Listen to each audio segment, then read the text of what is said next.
Hello, this is Dr. Esa, and welcome back to the God and Money in the Bible. In this session, we're going to look at the Jubilee year and sabbatical year in the Pentateuch legislation. An important background for the Sabbath and Jubilee legislation is the fact that land was a gift that was given by God to the Israelites, and for each tribe, God allotted a certain portion. Another important thing about the land was that the land was a means of production. So when God blessed Israel, he provided them with land that provided them for food and sustenance. Sabbath year can be found in three different passages in Exodus 23, Leviticus 25, and Deuteronomy 15. And let me start with a brief summary. So Sabbath year in Israelite legislation included the following. First of all, every seventh year, that's what the Sabbath refers to, every seventh year there was a rest for the land. There was no planting or no harvesting except for domestic purposes so that individuals could gain their sustenance, but there was no large-scale planting or harvesting. Secondly, since the fields were lying fallow, it benefited specifically the poor and the marginalized who did not have land and did not have a means to cultivate or harvest the land in general. The fallow field also provided for the animals, both the wild animals and the domestic animals, to come and eat. Sabbath year also includes debt relief or debt forgiveness, especially Deuteronomy 15 talks about that, as well as the release for the slaves.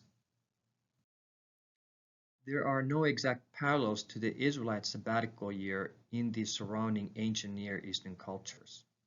However, some things such as the fallow year and rest for the land was commonly practiced.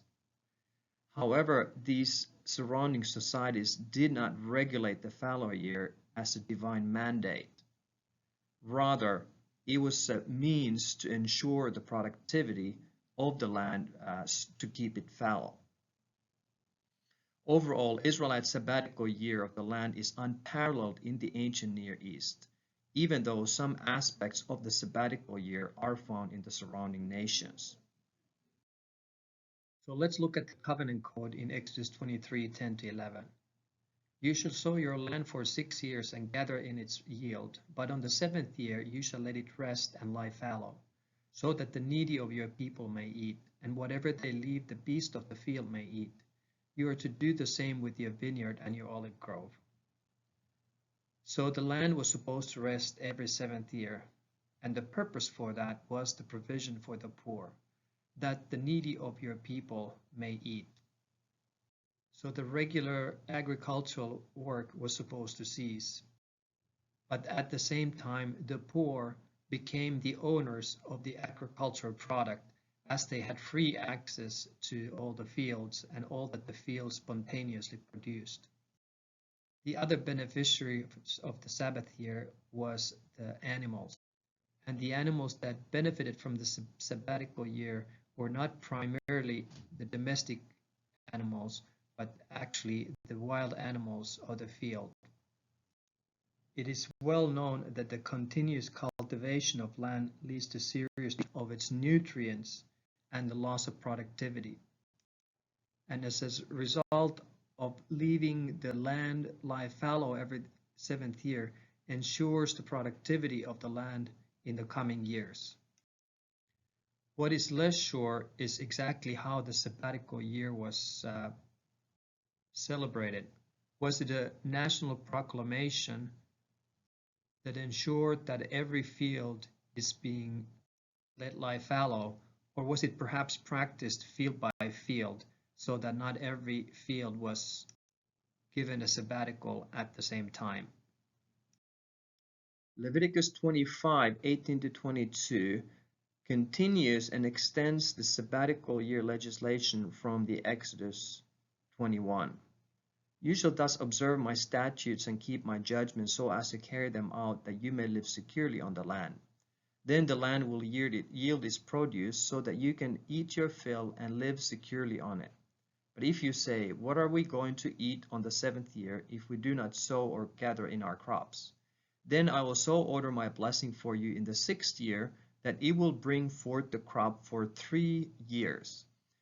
When you are sowing the 8th year, you can still eat old things from the crop, eating the old until the 9th year when its crop comes in.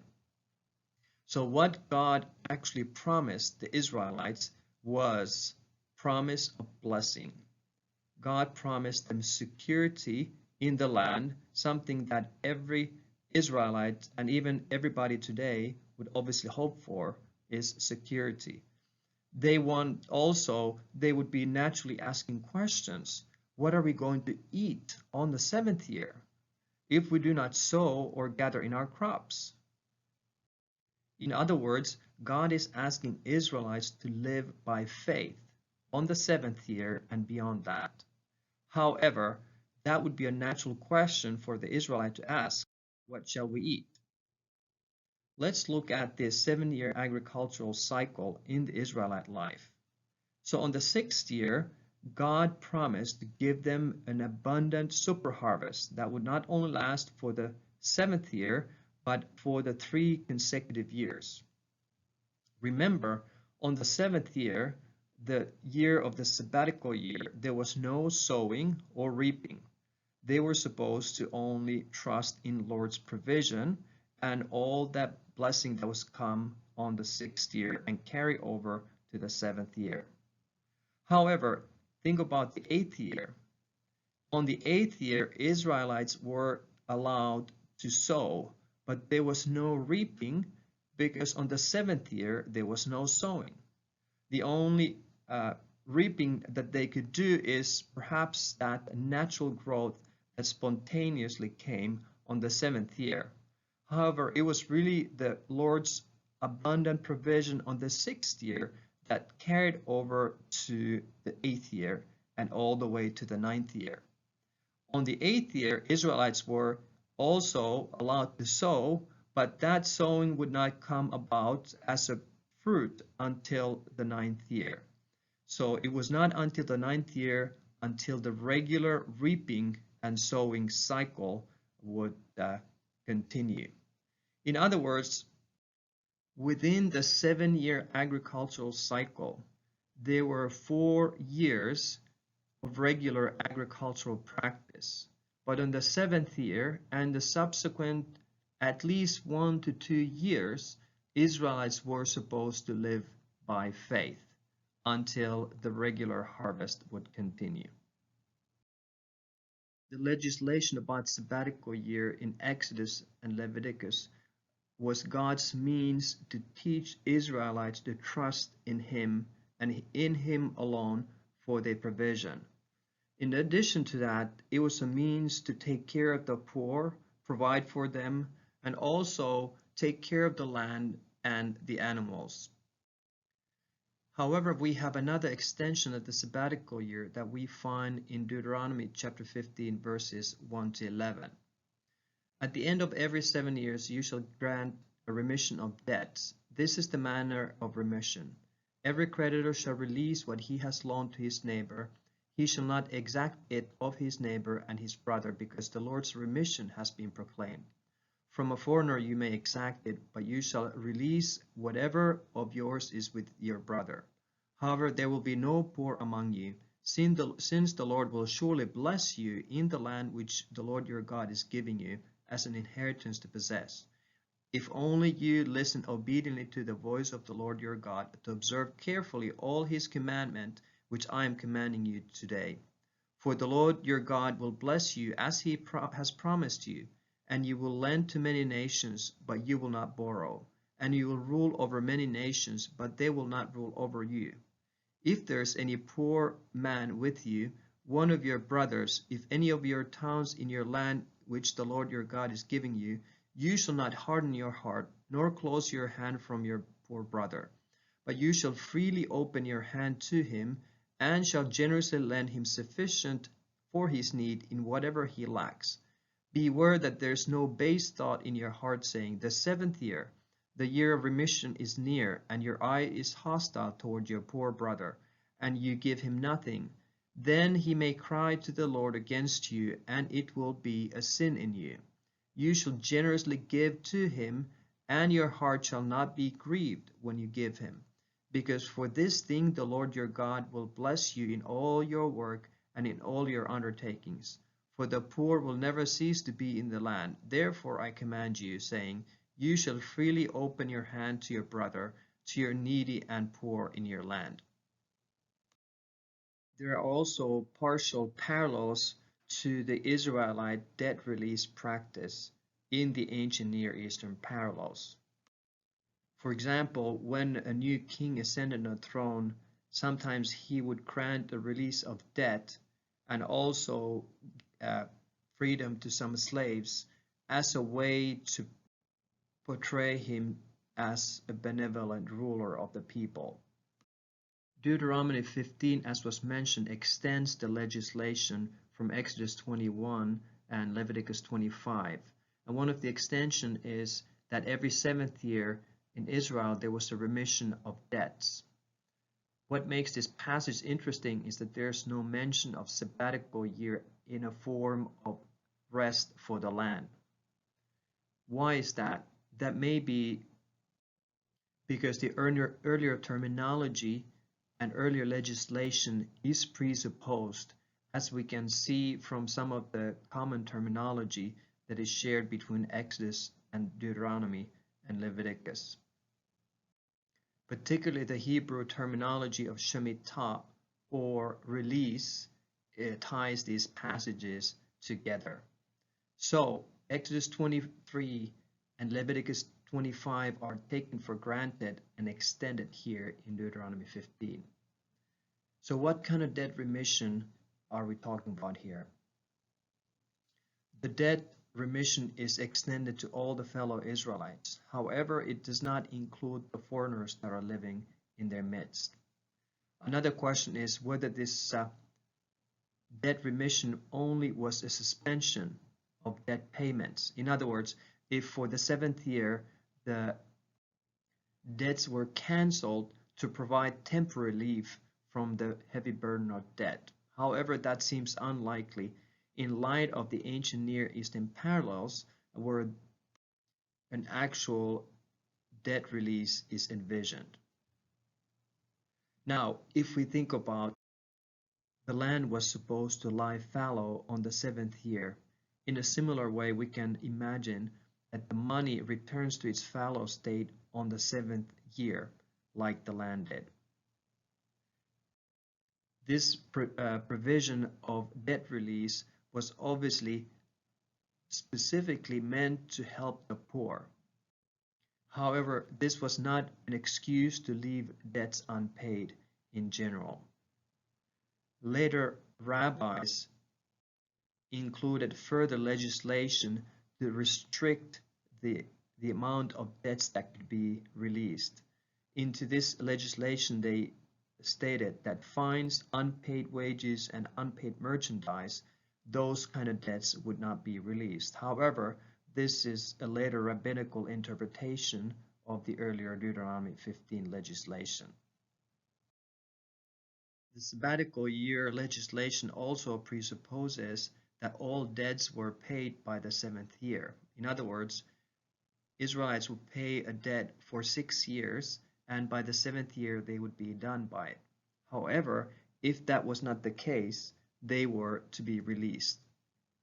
As was mentioned, foreigners were not included into this provision. It was only meant for the fellow Israelites and for the covenant community, including the resident aliens in their midst. Foreigners and traders obviously could take a huge advantage of this, and therefore they were not included into the legislations. So what was the consequence of being obedient in this regard? There's a remarkable statement in this passage that indicates that there will be no poor among you. In other words, this legislation envisions a complete eradication of poverty, according to that verse. There would be collective prosperity as God would bless the hands of those who will give. In other words, lend to many nations and not borrow. You would rule over many nations and no one would rule over you. This is the same kind of terminology that we can find in the covenant blessings and covenant curses in the Deuteronomy 28. In other words, if God's people bless those who are poor, help those who are marginalized, are generous, God will enable them to become blessed people. And in the Israelite society, that included material wealth and prosperity, in a sense that they could even lend to other nations. On the other hand, if Israelites did not obey, the disobedience would lead to curse. And one of the curses is poverty, lack, and servitude to other nations. The purpose of this legislation is a partial distribution of wealth through release of unpaid debts. The bottom line here is, and throughout the Deuteronomy 27 and 28, Deuteronomy 15, and also mentioned in a very clear way in Deuteronomy 8, is that whatever wealth and blessing that Israel will receive is the result of Lord's, not the human achievement, and therefore all the glory and honor goes to him. So in this passage, Deuteronomy 15, as well as Deuteronomy 8 and Deuteronomy 27 and 28, we can see that God's blessing to God's people can also take the form of material prosperity and abundant provision. However, it's important to keep in mind that material prosperity here is seen in collective terms rather than as an individualistic person who hoards possessions for him or herself. It also presupposes a generous and abundant release and redistribution of that blessing and that wealth to those who are less fortunate in God's people. Regarding lending to the poor, Israelites are supposed to have an attitude of open hand and not tight, stingy fist. They're not supposed to harden their heart. They're not supposed to be calculating whether the poor are able to pay back the debts, especially as the 7th year is approaching. It would be very tempting to start charging an interest or not to give any loans as the 7th year approaches. On the other hand, Israelites are supposed to have an open hand. They're supposed to give freely and give sufficiently for the sustenance of those who don't have. They're supposed to be generous in their lending. At the other side, the poor can also cry out to God. And as God hears their plea and their cry, God charges stinginess and withdrawal of help as a sin against those who have more. Then we have these two contradictory statements. Verse 4, as we mentioned before, states that there will be no poor among you. And then the verse 11 says that there will always be poor in the land. Is this a realistic assessment of the situation, or should we understand these two statements in some other way? Is the idea of no poor in the land just an idealistic utopia? Should we perhaps think of it as there will always be poor, and therefore you should open your hand and give generously, and as long as there are poor, give so that there would be no poor among God's people? However we understand these two statements, we know that it is God's desire and God's heart that those who have will take care of those who do not have, and God's blessing and provision and care is not meant for one or two individuals or even for a few, but it is supposed to be extended to all of God's people, so that those who have a lot or have more are not supposed to hoard it to themselves or to have a tight fist, but to have an open and generous heart and attitude as they give to the poor and less fortunate. And as a result, this lending and generosity, at the best case scenario, can eliminate all of the poverty or almost all of the poverty, at least among God's people. So let me summarize what happened during the Sabbath year concerning the land and debt and the slaves.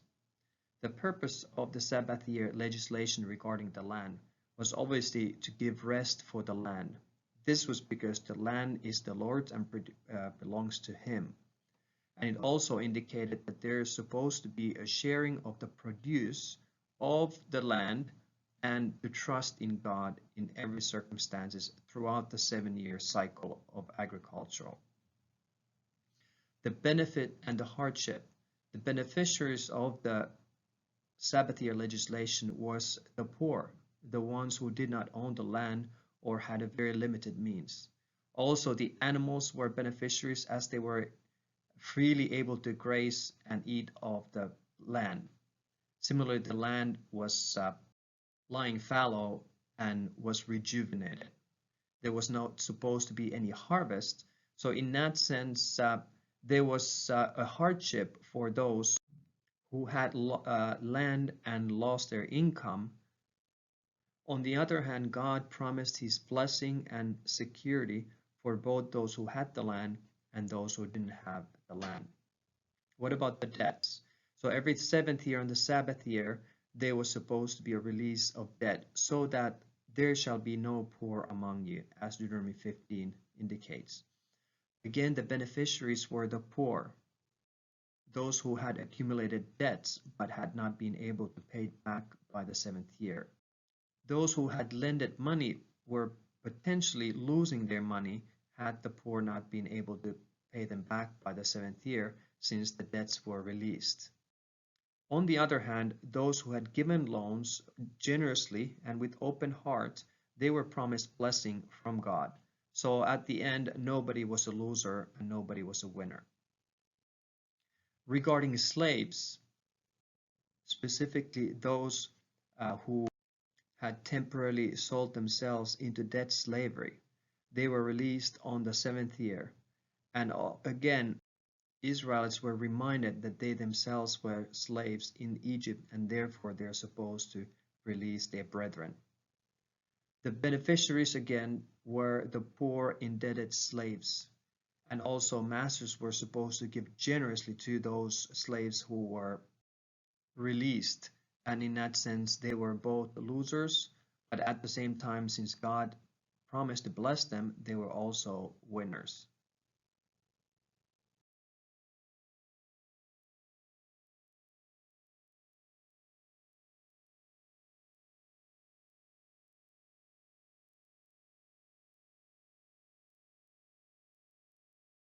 Since the Jubilee legislation is very similar to the sabbatical year, I will only briefly.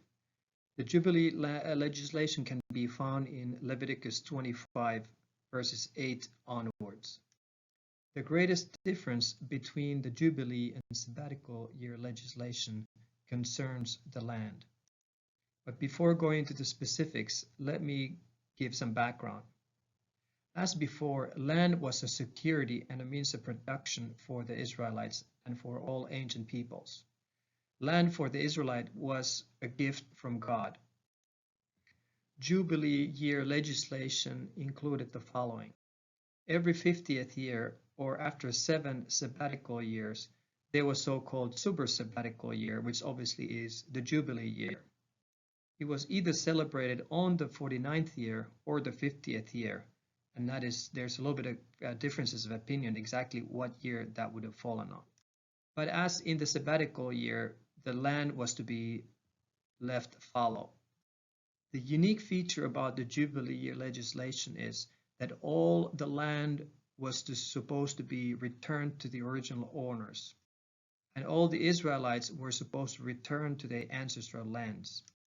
This meant that if a person had lost their land as a result of deadness, they received the ancestral land back and they were supposed to return to that plot. As we remember, the land could never be sold because God owned the land and had allotted it to each and every one of the tribes according to their size. If an Israelite had to sell the land because the debt It was not sold for eternity. It was sold temporarily. As a matter of fact, though in theory the plot of land was sold, but in practice it was only the number of crops that was sold, the number of crops that the buyer could harvest until the next Jubilee year. So, for example, if the Jubilee year was supposed to come in 5 years, the one who bought the land only bought the crops for the following 5 years. If the Jubilee year was 20 years away, the owner sold the land only for 20 consecutive crops or crop years. There was a possibility also for the original owner of the land to redeem the ancestral land earlier prior to the year of Jubilee. If he could not redeem the land earlier, one of his family members could redeem the land for him.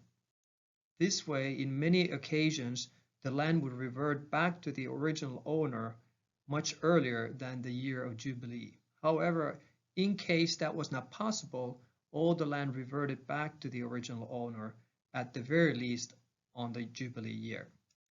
There was also special redemption legislation regarding the city houses, as well as the Levites who did not own any land.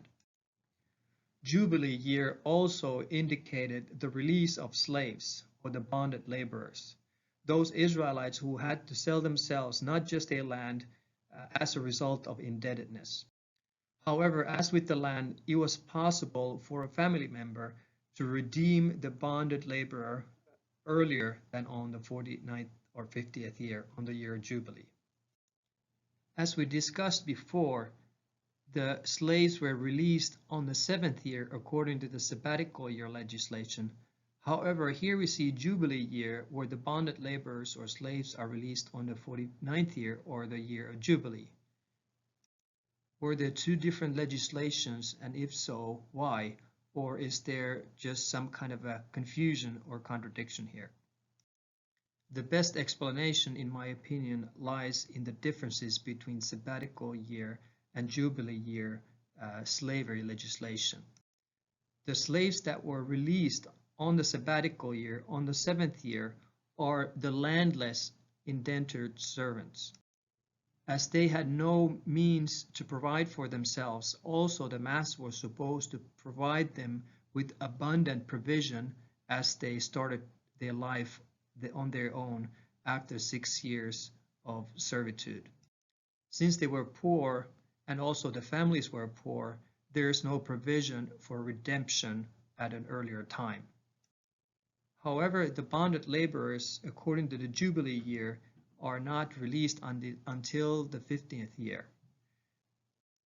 These bonded servants would be land-owning Israelites, and also their families would have some means to redeem these brethren before the Jubilee year started. And as a result of having been bought, they would return to their land, which the family could have redeemed as well. However, if no one could redeem them, they would receive both their land, which would provide for them, and their freedom at the latest on the 49th year. So the main differences between the Jubilee and sabbatical year are as follows. First of all, the timing. Jubilee coincided on the 50th year, whereas the sabbatical year was celebrated every 7th year. It is obviously possible that 7th Sabbath year coincided with the Jubilee year as well. Sabbath year legislation specifically targeted the landless Israelites, since there is no land return legislation. However, there's debt release and abundant provision by the master to the slaves that are being released. Jubilee year, however, concerns specifically land legislation, as the land reverted back to the original Israelite owners. As such, it concerns the land-owning, impoverished Israelites. Well, let's reflect briefly on the Sabbath and Jubilee legislation. Does this make economical sense. What is the purpose of Sabbath and Jubilee legislation? I repeat this point again.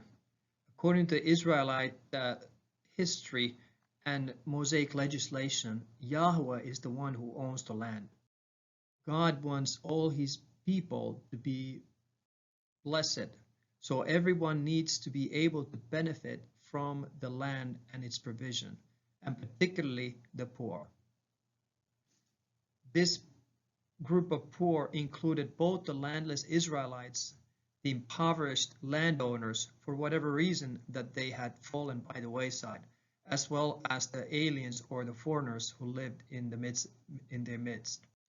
The provisions included the return of land every 50th year during the Jubilee year. It included the sabbatical year legislation of debt forgiveness and abundant provision by the masters to the slaves that were being freed. Note that the generosity that Israelites were supposed to exhibit included also attitudes. Modern day laws cannot legislate attitudes. However, the Mosaic law penetrates into people's hearts and minds and attitudes. Therefore, the Israelites were supposed to be open-handed and generous and be a blessing to those who have less. They're not supposed to be stingy or calculating in their giving. Though God promised a blessing, practical or economic considerations were never primary. They were always considered secondary, as God had in mind especially the poor and the vulnerable to provide them with a blessing as much as those who were more able or apt. Throughout this legislation, we can see also that the masters or the wealthy or the better off would actually shoulder the possible financial loss. However, at the same time when they shouldered the final loss, God promised that they would be blessed and God would abundantly provide for them. So all along, they would never be losers, but they would be winners as long as they trusted in God and his provision. At the same time, all of Israel was called to depend on God and acknowledge his lordship and his provision even through the sabbatical and Jubilee years. As we noted, sabbatical year was not just a one-year deal. Since there was no sowing or reaping on the 7th year, the trust had to extend to at least 1 to 2 years further than the actual sabbatical year. The pattern of 7 years and 7 times 7 years also reflects the original creation pattern. There's a series of sevens, weeks, and years, and also days. Though all of this legislation of 7s and 7 years may sound odd to us in our day, however, in its socio-historical setting of the ancient Near Eastern history, even though this legislation included some unique aspects, in its outlook, it was not completely odd or strange, but conformed to the patterns that would have been recognized around the other nations.